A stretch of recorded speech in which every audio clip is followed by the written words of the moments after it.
ஹாய்மா, நான் உங்கள் அகலியா டெய்லர் பேசுகிறேன். பேக் சைடு பீஸ் எவ்வளோ நேரத்தில் நம்ம முடிக்கிறோங்கிறத பார்க்கலாம்.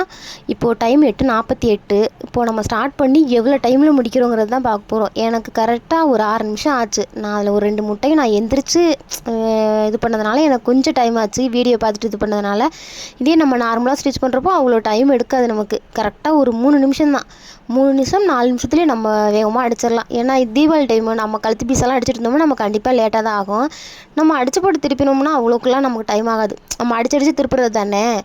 அடிச்சுட்டு நம்ம படிமண்ண தையல் போட்டு நம்ம நேர் தையல் போட்டு எப்போதுமே அந்த பீஸ் அடிக்கும்போது அப்பப்போ அர்க்காட் பண்ணி விட்டுருங்க. எங்கெங்கே ஸ்டிச் பண்ண போகிறோம், எதில் மடிக்க போகிறோங்கிறத உடனே நீங்கள் கையோடு அதை கட் பண்ணி விட்டிங்கன்னா நமக்கு ஈஸியாக இருக்கும். பீஸெல்லாம் கட் பண்ணுவோம்ல, அப்போதைக்கு அது எல்லாமே அர்க்காட் பண்ணி விட்டிங்கன்னா நீங்கள் அடுத்த டைம் அந்த பேக் சைடு பீஸு எதையுமே நம்ம தொடவே தேவையில்லை.